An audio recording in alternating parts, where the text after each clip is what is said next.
ሰላም እንዴት አደራችሁ እንዴት ዋላችሁ እንዴት አመሻችሁ ውድ የስፖርት አፍቃሪያን በተለያየ የዓለም ክፍል በተለያየ የሰዓት አቆጣጠር ውስጥ ሆናችሁ እያደመጣችሁን ላላችሁ ለሁላችሁም ሰላምና ጤናን እንደ ሁልጊዜውም እመኝላችኋለሁ።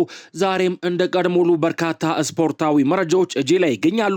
ከናንተ የሚጠበቀው ቪዲዮን ላይክ አድርጎ መጀመር እንዲሁም ለዚህ የዩቲዩብ ቻናል አዲስ ከሆናችሁ ሰብስክራይብ በማድረግ ተቀላቀሉን።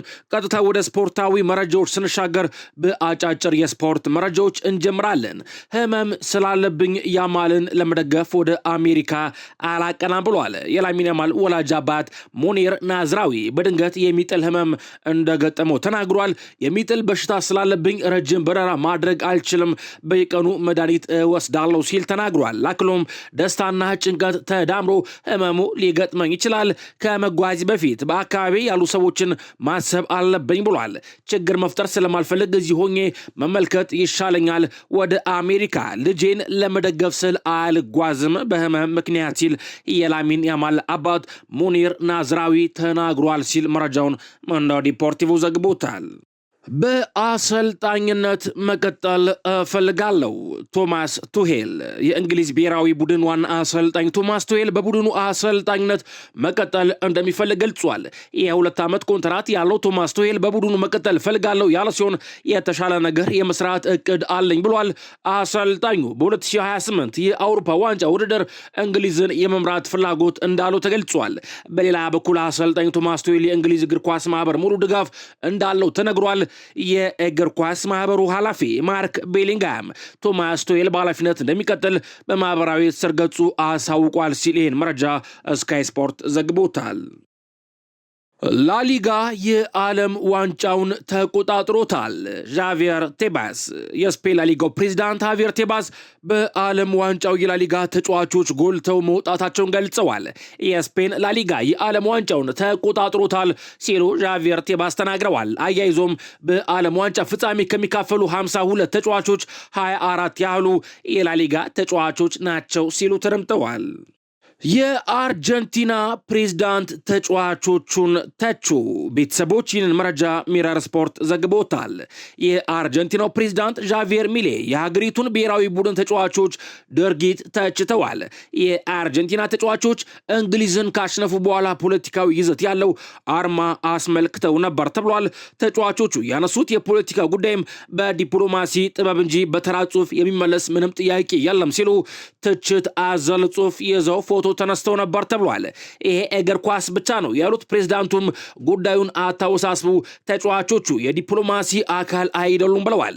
ድርጊቱን ኃላፊነት የጎደለው ሲሉ ፕሬዝዳንት ዣቪየር ሚሌ ገልጸዋል። የእንግሊዝ ፖለቲከኞች በድርጊቱ የተሳተፉ የአርጀንቲና ብሔራዊ ቡድን ተጫዋቾችም እንዲቀጡ ለፊፋ ደብዳቤ መጻፋቸው ተገልጿል። ተጫዋቾቹ ያስመለከቱት ጽሑፍ እንግሊዝ እና አርጀንቲና ከዚህ በፊት በይገባኛል ጥያቄ የተዋጉበትን ደሴት ይመለከታል ሲል ይሄን መረጃ ሚረር ስፖርት ዘግቦታል። ቤተሰቦች ቪዲዮን ላይክ ለማድረግ አሁንም አልዘገያችሁም፣ ላይክ አድርጉት። እንዲሁም ለዚህ የዩቲዩብ ቻናል አዲስ ከሆናችሁ ሰብስክራይብ ማድረግ እንዳረሱ አሁኑኑ ሰብስክራይብ አድርጉ። እኔም ስፖርታዊ መረጃዎች ልቀጥል። ፊፋ መግለጫ ላይ የሚገኙ ደጋፊዎችን ክፍያ ጠየቀ እየተባለ ነው። ፊፋ ከዓለም ዋንጫ ፍጻሜ በፊት በሚኖረው ጋዜጣዊ መግለጫ ላይ የሚገኙ ደጋፊዎችን ክፍያ መጠየቁ ተነግሯል። የትኬት ዋጋው ለአዋቂዎች 60 እንዲሁም ለልጆች 26 ፓውንድ መሆኑ ተገልጿል።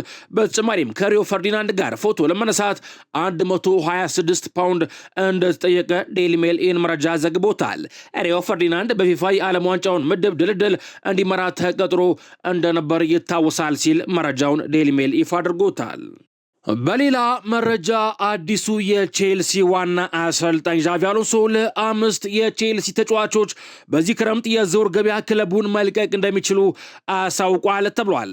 ዝርዝሮቹን ስንመለከት ፊሊፔ ዮርገንሰን፣ አክሴል ዲሳሲ፣ ቤኗ ባዲያሺል፣ አሊያንድሮ ጋርናቾና ሊያም ዴላፕ ናቸው ተብሏል። አሰልጣኙ እነዚህ ተጫዋቾች አዲስ ክለብ እንዲፈልጉ ነግሯቸዋል ሲል ይህን መረጃ ዘሰን ዘግቦታል። ክሪስታል ፓላሶች በዚህ ክረምት ከቼልሲ ጋር ባደረጉት ውይይት ስለ ትሬቫ ቻሎባ ጠይቀዋል ተብሏል። አዳም ዋርተንና ማክሰንስ ላክሮስን በተመለከተ በተደረጉ ውይይቶች ላይም ተወያይተዋል።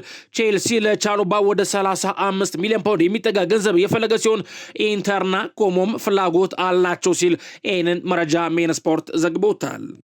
ቼልሲዎች አሁን ላይ የፔፕ ቻቫሪያ ስምምነትን ሊያፈርሱት ተቃርበዋል ተብሏል። ከተጫዋቹ ጋር በግል ስምምነት ላይ ከሳምንት በፊት ቢደርሱም እስካሁን ድረስ ግን ከሪያል ቫልካኖ ጋር ምንም አይነት ስምምነት ላይ ሊደርሱ አልቻሉም እና ቼልሲዎች ጊዜ ማጥፋት አልፈለጉም ሲል ይህንን መረጃ ስካይ ስፖርት ዘግቦታል።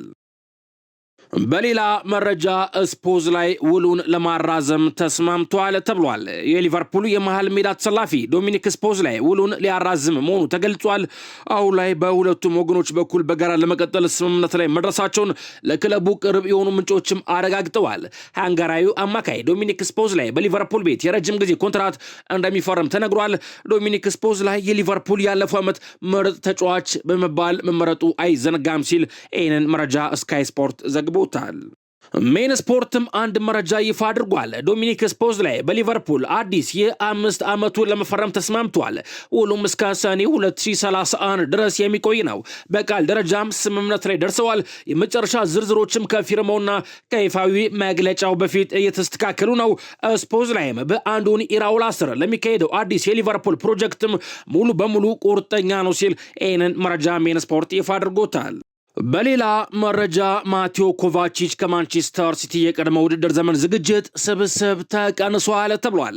ኢንተር ሚላን ተጫዋቹን ወደ ቀድሞ ክለቡ ለመመለስ ፍላጎት ያለው ሲሆን በርካታ የፕሪሚየር ሊግና የቡንደስሊጋ ክለቦች ደግሞ የተጫዋቹን ሁኔታ በቅርበት ሆነው እየተከታተሉ ይገኛል ተብሏል። የኮቫቺች የወደፊት እጣ ፈንታ በቅርቡ ይወሰናል ሲል ይህንን መረጃ ስካይ ስፖርት ዘግቦታል። ፓሪስ ሴንት ጀርመን በኢብራሂም ምባዬ ላይ 50 ሚሊዮን ዩሮ ዋጋ ለጥፎበታል። ማንቸስተር ሲቲም የተጫዋቹን ሁኔታ በቅርበት ሆኖ መከታተሉን ቀጥሏል።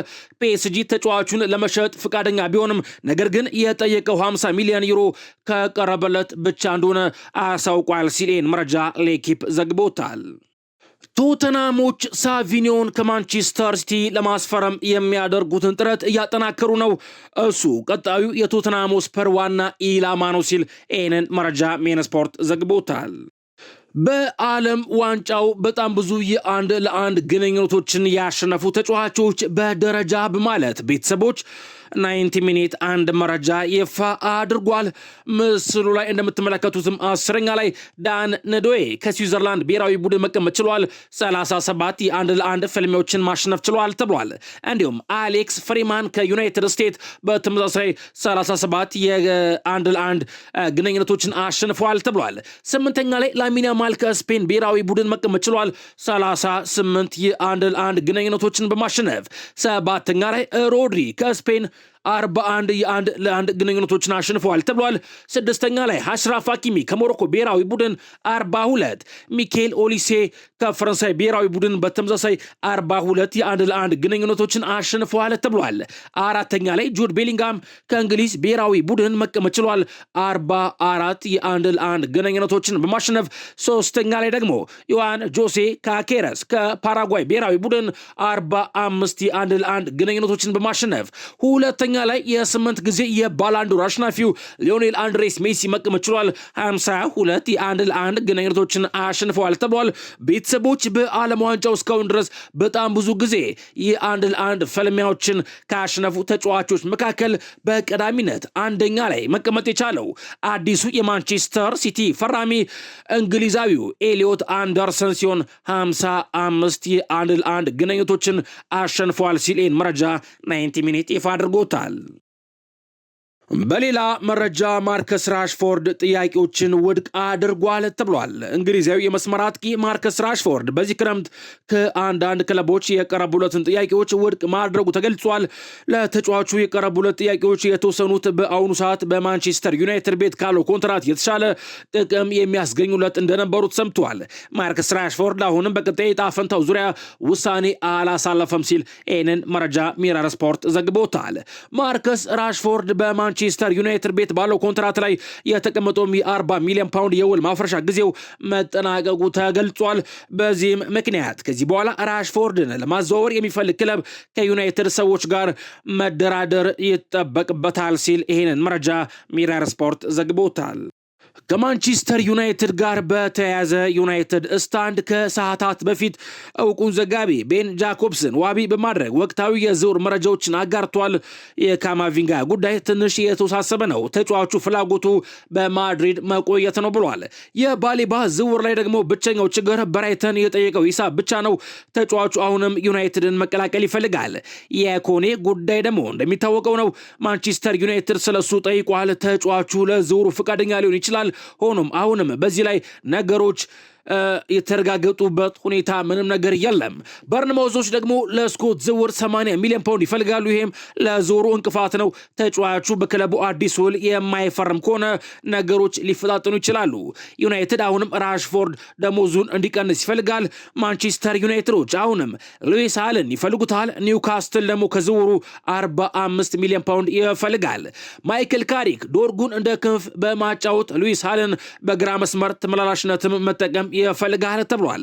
በኤንዞ ፈርናንዴዝ ዙሪያ የሰማሁት ነገር የለም። ሆኖም ከዩናይትድ አሁን ላይ ምንም ነገር መጠበቅ ይቻላል ሲል ዩናይትድ ስታንድ ከሰዓታት በፊት ይህን መረጃ ይፋ አድርጎታል። በሌላ መረጃ አርሰናል ተጫዋች ለማስፈረም ተስማምቷል።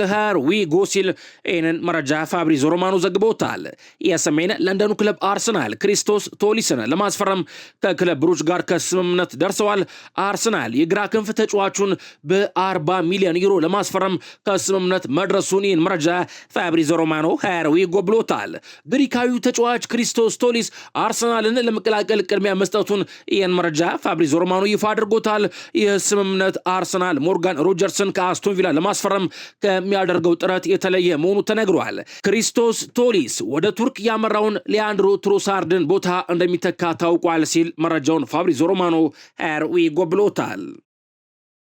አርሰናል ለማስፈረም የተስማማው ተጫዋች ክሪስቶስ ዞሊስ ባለፈው የውድድር ዘመን ለክለብ ብሩጅ በሁሉም ውድድሮች ላይ ያስመዘገባቸው ቁጥሮች ምን ይመስላሉ የሚለው ስንመለከት ቤተሰቦች 52 ጨዋታዎችን ማድረግ ችሏል፣ 22 ግቦችን ማስቆጠር ችሏል፣ እንዲሁም 29 አሲስቶችን ማድረግ ችሏል። ይህም ማለት በ52 ጨዋታዎች 51 የግብ ተሳትፎችን አድርጓል እንደማለት ነው። የቀድሞ የአርሰናል ተጫዋችና ሌጀንድ ቴሪ ዳንኤል ሄነሪ ስለ ክሪስቶስ ዞሊስ እንዲህ ብሏል። በእውነት አርሰናል ያደረገው ዝውውር በጣም አስደንቆኛል። እንደዚህ ያሉ ዝውውሮች ክለቡን ወደ ሌላ ደረጃ የሚያሻግሩት ናቸው። ክሪስቶስ ዞሊስ በጸጥታ የሚሰራ ድንቅ ተጫዋች ነው። ከኳስ ጋር የሚያሳየው ብቃት ራሱን ይናገራል። በአንድ ወቅት 19 ጎሎችና 23 አሲስቶችን ማስመዝገብ ቀላል አይደለም። ባለፈው የቻምፒዮንስ ሊግ ጨዋታ ለክለብ ብሩጅ ሲጫወት ተመልክቼዋለሁ። እጅግ አስደናቂ ነበር። የቡድኑን የማጥቃት ሂደት በሙሉ በሱ ይመራ ነበር። በዚህ አይነት ዝውውር ፕሪሚየር ሊጉን እንደገና ብናሸንፍም አልገረምም። እንዲሁም ከዚህ ዝውውር በጣም የሚጠቀመው ቪክተር ዮኬሬሽ እንደሚሆን አምናለሁ። ምክንያቱም ዞሊስ የሚጫወተው የጨዋታ ዘይቤ ለሱ በጣም እድሎችን ይፈጥርለታል። በተለይም በመጀመሪያው ቡድን ውስጥ ስለምንሰማቸው የጉዳት ዜናዎች ተጨማሪ ዝውውሮችን ከአርሰናል እጠብቃለሁ። ነገር ግን የዝውውር በትክክለኛው አቅጣጫ የተወሰደ እርምጃ ነው።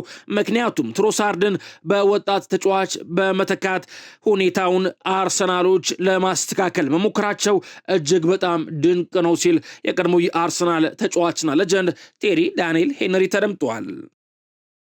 በአርሰናልና በሞርጋን ሮጀርስ ወኪሎች መካከል እየተደረገ ያለው ድርድርም ተጠናክሮ ቀጥሏል ተብሏል። አርሰናል ከሞርጋን ሮጀርስ ጋር በግል ውሎች ላይ ለመስማማት ተቃርበዋል። ጥቂት ዝርዝሮች ብቻ ይቀራሉ። አርሰናል ከአስቶን ቪላ ጋር በቅርቡ ይፋዊ ድርድር ለመጀመር እቅድ ይዟል ሲል ቤተሰቦች ይህንን መረጃ ሜን ስፖርት ይፋ አድርጎታል። በሌላ በኩል አስቶን ቪላዎች አንድ ትልቅ የክንፍ ተጫዋች ለማስፈረም መንቀሳቀስ ጀምረዋል ተብሏል። ቪላ አርሰናል ለሮጀርስ ዝውውር ለመግፋት በመዘጋጀቱ አዲስ የክንፍ ተጫዋች ለማስፈረም አቅዷል ሲል ይህን መረጃ ደግሞ ፋብሪዞ ሮማኖ ዘግቦታል። ዴቪድ ኦርንስቴን ከዚ አትሌቲክስ ደግሞ እንዲህ ብሏል። አርሰናል ሞርጋን ሮጀርስ ለማስፈረም የሚያደርገውን ጥረት ለማፍጠን ተዘጋጅቷል ብሏል። እንዲሁም ሞርጋን ሮጀርስ ጋር በግል ጉዳዮች ላይ የሚደረገው ንግግርም ጥሩ ደረጃ ላይ ያለ ሲሆን ዝውውሩ ከዞሊስ ጋር የሚገናኝ አይደለም ብሏል። ዴቪድ ኦርንስቴን ከዚ አትሌቲክስ አርሰናል ሁሌም ቢሆን ሁለቱንም ተጫዋቾች የማስፈረም እቅድ የነበረው ሲሆን አሁን ላይ አርሰናል ትኩረቱ ሮጀርስ ላይ በመሆኑ ባርኮላን ለማስፈረም እየተነጋገረ አይደለም ሲል ይህንን መረጃ ደግሞ ዴቪድ ኦርንስቴን ከዚ አትሌቲክስ ይፋ አድርጎታል። ክሩፒ ሌላኛው አርሰናል በአማራጭ የያዘው ተጫዋች ነው ተብሏል። ነገር ግን በርንማውዞች ወጣቱን ተጫዋች ቢያንስ ለአንድ ተጨማሪ ዓመት ማቆየት ይፈልጋሉ ሲል ይህን መረጃ ፍሎሪያን ፕሌተንበርግ ከስካይ ስፖርት ይፋ አድርጎታል። በተጨማሪም አርሰናሎች አሁንም ስለ ጁሊያን አልቫሬዝ መጠየቃቸውን ቀጥለዋል ተብሏል። ተጫዋቹ ባርሴሎናን ተቀዳሚ ምርጫ ማድረጉን አልሸሸገም። ሆኖም ግን ቤርታ ድሮ ከነበረበት አትሌቲኮ ማድሪድ ጋር ጥሩ ግንኙነት እያደረገ ነው። በተደጋጋሚም እንደተገለጸው አትሌቲኮ ማድሪድ ተጫዋቹን መሸጥ የሚፈልገው ከላሊጋ ውጪ ላለ ክለብ ነው። ባርሳም ሙሉ በሙሉ ከተጫዋቹ ዝውውር አልወጣም። አንድሪያ ቤርታ ቀደም ሲል በአትሌቲኮ ማድሪድ ይሰራ ስለነበረ ንግግሮቹ ከባድ አልሆኑበትም ሲል ይህንን መረጃ ሚረር ስፖርት ዘግቦታል።